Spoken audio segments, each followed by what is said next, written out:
Ano Bayan. This is Keith. He owns Aloha Farm. Okay, so we have an organic farm here. We're an NGO. We actually train the community. We help children and families. We have a mother's program. We have an orphanage. We have lots of children in our facility. And then to help the community, we train in sustainable agriculture. Sustainable. What is sustainable? Anyone got a definition of sustainable? Long-term, perpetual. It's something that you should be able to do, your children and your grandchildren. And we have a problem. Worldwide, modern agriculture is not meeting the needs of a growing population. With sustainable agriculture. And insert shameless plug here. So this is my book that we all do here and we put together over the years. So what's the definition of organic agriculture? Natural. And no poison, no pesticide, fungicide, miticide, they are all suicide. But you have to take it another notch. Just to eliminate the poisons isn't enough. You have to get the minerals in the soil up, you have to get the nutrient density of the end product. So we have in our book 10 fundamentals, 10 ways to do that. Let me give you an example of one of the 10 fundamentals. Crop rotation. Yes. So if you keep growing corn year after year corn, you build up pest and disease problem. And then the nutrients aren't cycled and the plant becomes sicker and sicker. And the people that eat that plant are less healthy. In the olden days, they would never monocrop. They would never do everything, all one thing, and they would rotate those crops. So after the corn, you plant something in another family of plants. So what family is corn in? Does anyone have an idea? Latin or not? It's in the grass family. It's in the grass family. So what are other grasses? Bamboo's a grass. Oh. Sugar cane, bamboo, they're all grasses. So you see, if you buy some property and clear out the bamboo and then plant corn, you have serious pest and disease and nutrient deficiency because you're following a grass with a grass. It's better to rotate crops, so we rotate families. That's fundamental number 1. So let's tour. We'll show you what we're talking about. Red lettuce. Oh, okay. Red lettuce. So the most nutrient-dense food has more of the carotenoids, more of the color in it. And if you want to get a good picture, you don't want just old boring lettuce. You want to get red and green lettuce with some colors in the veins, serrated and variegated edges and all that going on. So what is that called if you have to replant something? Annual. It's an annual vegetable. You have to always keep replanting it. This over here, you never have to replant. It keeps growing and multiplying all by itself. Break up, whenever you get an herb, break it up and smell it. That smells like cilantro or coriander, but it's from India. It's a similar herb in a different family, but it's a perennial, so it keeps growing and growing. So when we put it in a bed like this, these can be here many, many years. Okay, this one we have to replant. But the idea is minimal tillage, not have to plow more than you need to. So that's why we have the raised bed, we have the shade cloth. Certain plants not from this area do not grow well in direct sunlight. So here we are with 40% shade, 20% shade, 50% shade, depending on what the plant needs. It's exactly shade netting. It's a UV treated material that holds up in the harsh Filipino sunshine and lasts many years. But you see how some of the light gets through and some doesn't? So that creates an environment underneath, a micro environment, where it's cooler and the plant's going to grow. So to make money in sustainable agriculture with organic, all natural herbs and vegetables, some things need shade. Ano ba yan? Pitchfork? Pinidor ito. Spaghetti, Joe. Compost. Compost is part of the core of our system. If you have a vegetable garden in your backyard, if you get married one day and you want to have children, you need to grow your own vegetables. Right. And you get some Listen. but you need fertility. You need nutrients going back in the soil. So all of this is from the farm. It's crop residue, it's weeds, it's waste, it's manures, and it biologically decomposes, otherwise known as compost. So this is 90% of our fertilizer. Then the rest we add is occasional limestone and bat guano and things like that. A lot of our fertilizer comes right here from the farm. And we move back into the soil. In here we have goat manure, cow manure, but we also have leaves, dahon, dayami, all kinds of things. Okay, we don't use in our compost any human or pet manure. Oh, okay. That's foul in organics. Really? That's Corina. Hi, Karina. Okay, let's go down here. We'll look at some more. So if anyone's using chemicals to protect their plants, that's because they're sick. If your soil is healthy, the plant can be healthy. And if the plant is healthy, you don't need to kill insects. Insects are the messenger that you have a problem managing your soil and your plant. This is livestock feed. This is elephant grass or napier. And this one are goats eat, our pigs eat, our cows eat. So within our vegetable farm, we have what we call integrated livestock, fundamental number 10. That is, we try to include livestock and the benefits they give us to the sustainable farm. The problem we have in modern agribusiness is we're hyper-specialized. Okay, over here, I only grow 10 million chicken, and they're all in a house. And over here, I grow 5,000 pigs, right? And then over here, I'm a rice farmer. And what does the rice farmer have to do? He has to buy his chemical fertilizer. And what's the problem with the chicken grower? He's got a manure surplus. But see, in the olden days, your great-grandparents, anyone that was farming would have, you know, a few cows or a carabao. They'd have some chicken, they'd have some goats, and then they were growing food and using the manure. Anybody can guess? Let me through here. Can anyone guess? Reflection, bucket. For light? For entertainment. It's entertainment. There's entertainment value in there. There's a mobile. Scarecrow. Scares off insects. We don't have a big problem with insects. I'm sorry, but it scares off birds. Ibon. The ibon come in and they snack on the tender green shoots, on the little herbs. How did you find out they're scared of We have all kinds of things you do not. We just experiment. We're an agricultural experimental station, so we try things, we read things, we try them and see if they work. So how does it work? How does it scare? The reflection, especially if they're double-sided, now that one's wearing out, they UV degrade. They're not UV treated because they're supposed to be in your disk drive, right? No sunshine.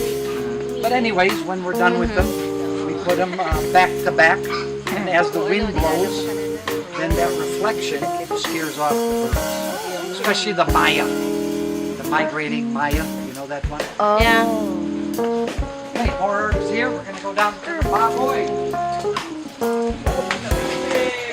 So you see, these are overripe fruits. So instead of buying feed, some of our crop residue, some of our surplus goes to the livestock. Who's got some treats for my guys? Okay, so anyways, there's all kinds of crop residue we can feed our livestock to break down the crop. Now this is Hogzilla. Hogzilla! Whoa. I'm sorry. It's huge. Because she's on a natural diet, she's easy to handle. She's not dangerous. Ah. Who wants to feed Hogzilla? Big for That's a normal. That's a normal sow. You see, most pigs, every pig you've ever eaten is a juvenile. Once they get over a certain size, the meat's not as. Okay, now one other, besides meat, milk, and eggs from livestock, we also can get manure. That manure makes vermicast.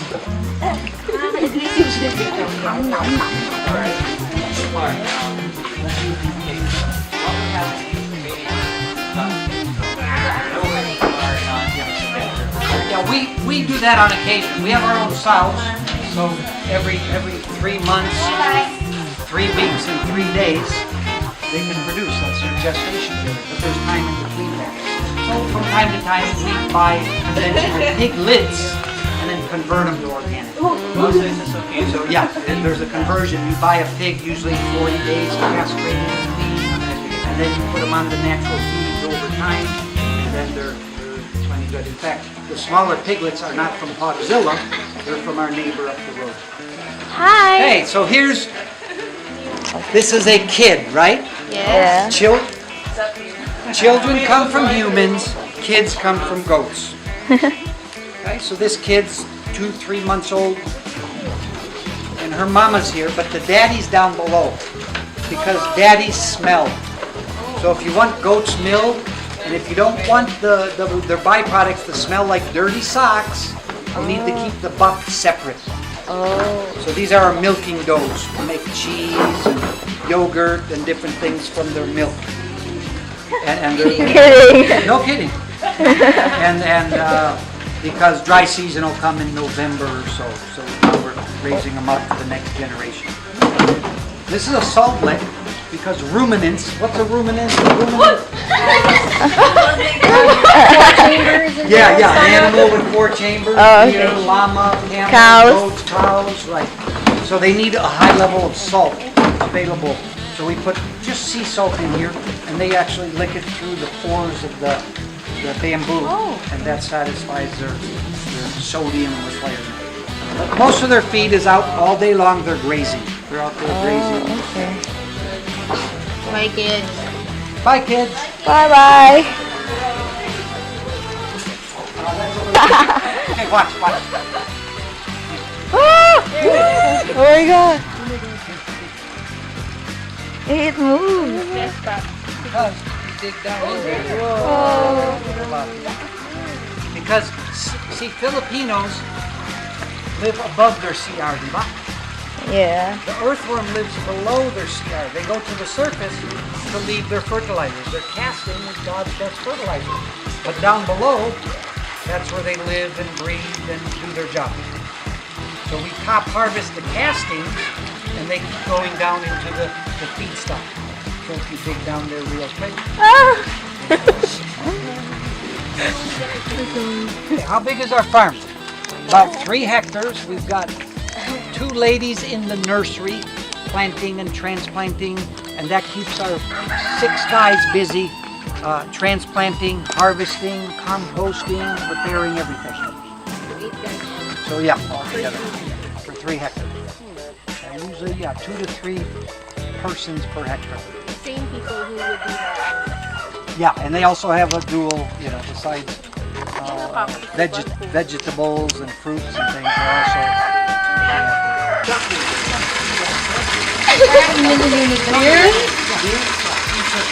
What is it? That's luckily, that's the world's smallest floating tank. High in protein, excellent for raising fish. But you can't raise it with the fish, so it's not. You gotta grow it up to the size and then add it in there. So the water goes from the fish to the gravel beds where plants are growing, and it cleans the water. The fish fertilize the plants, and the plants bring the water to the fish. The water filtration system, is it expensive? So, no, it's not. It's very economical because in an area like this, if we could grow 150 fish, tilapia, up to 3 to a kilo, over 105 days, we can now grow 3,000 fish in those same parameters because The ammonia is converted to nitrite, which is converted to nitrate, which is a plant fertilizer. Nitrogen cycle. So those bacteria live on surface areas, so gravel and stones, very good. They're naturally, universally occurring. Those take longer to grow than our regular product.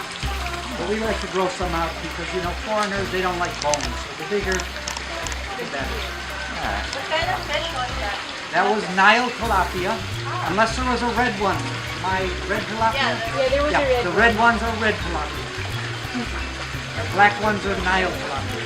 So very hardy fish, good to grow commercially, economical. You get a return on your investment in 100 to 120 days. Wow. Why is your produce? We sell locally to, first of all, our neighbors and local customers. So they come by every day and order and buy and tell them what we have. Then we also sell to some restaurants in town. Then also grocery stores. We supply one of the local grocery stores. So you don't have surplus in Manila. We don't have enough. No, we don't even advertise. Just like how you found us, it's through word of mouth. We're so busy farming and supplying our local customers, we have no desire to export. And as far as the carbon footprint goes, and as far as managing what you have, it's better to sell fresh and sell local. It's best for you to buy fresh and buy local.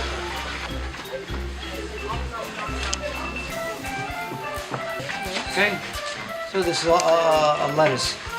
The problem with round cups is it wastes a lot of space because round, right, there's always a gap in between. If you can grow stuff in squares, you don't waste any space. So in intensive vegetable production, look at all those squares. That's all square, square, square, all those trays. Those are square plant starts. Now you can start them out in a tray and then transfer them to a cup, or you can start them out in a block. You get much more concentration of food started in a smaller space. So you're going to spatula that. You're going to go underneath there. You can do a whole bunch if you want. Go over here more. And there, you got one. Good. Yay! Wait, there you go. Then you're going to use your hands and you're going to sink that in. You see the long stem of that leafy green? Stick it all the way down there. And then kind of surround it, pitch it in, kind of pinch it, and there's your, stand it up a little, and there's your lettuce start. So now this block can also go into a bigger block. Let me show you that. I can manufacture some of these in Manila, you know, any metal shop, metal smith.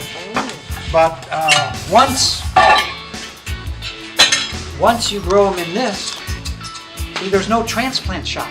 When it's in a cup, the roots spiral, and when you transplant it, the roots break and you set back your crop.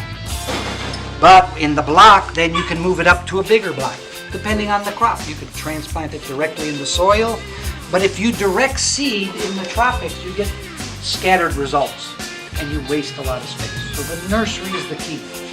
So, like this one here, right? We can grow 1 to 2 weeks in the little block. Then we can make a bigger block, this size, and it'll have a space in the soil block the size of this block.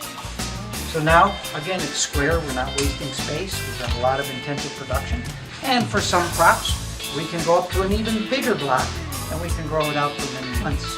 The advantage of that, growing in the bigger block, is that we can get a jump on the competition. We can be the first ones to our local palenque with off-season watermelon or papaya, and we can nurture that thing in the nursery while everyone else is waiting for the rain to plant. We've already got it started. So once it starts raining, we can plant out and we'll be 3 months ahead of the competition, 2 months ahead of the competition. So you get a higher farm gate price. Very important in commercial, sustainable vegetable production. If fish live in their own ta'i, they get poisoned. The ammonia, the toxicity, the biological oxygen demand will devastate the fish. You won't get a crop. So you hear about fish kill, right? That's because they've been greedy and they've tried to get more than they could out of the biological system. With aquaponics, we have little pumps circulating the water. So in this tank down here where we used to have 150 fish, we can now raise 2,000 to 3,000 fish. Wow. Much more intensive with a little bit of energy investment. So very profitable. So it's called aquaponics. And then you see the V? Ano ba yan? Spielberg, you got the V? Did you zoom on the V? Got it. Okay. See? And then down here, aquaponics. See? Aquaponics. Second. V is for vermi, vermiculture. When you have worms living in your bedding and living in your environment, they consume the fish waste and turn it into God's best fertilizer. Vermicast stabilizes the ecosystem. So over here we have a little river flowing down below, and on top we have things in cups and pots producing herbs and vegetables. The pot made me smile. Right? Fish eat the algae. So if we filter out all the algae so you could see the fish, then they wouldn't grow as well. We use the seeds from Yeah, we can save the seed from the melon if it's a good one. That's called selection. So if you want to improve the plants that you're growing, then you pick from the last crop the characteristics that you want. So if you want big or sweet or small or red or yellow, then you pick from those plants those characteristics. So there you have it, Aloha Farm's take on sustainable development. The key to maintaining it is to keep things in a loop so that even animal waste does not go to waste. It maximizes produce with a minimal ecological footprint. As far as business is concerned, these farms require very little material investment to keep them running, producing high quality, nutritious and healthy crops with relatively quick returns in your initial investments. This is Luis and Pat, your crew, for Puerto Princesa Sustainable Agriculture Report.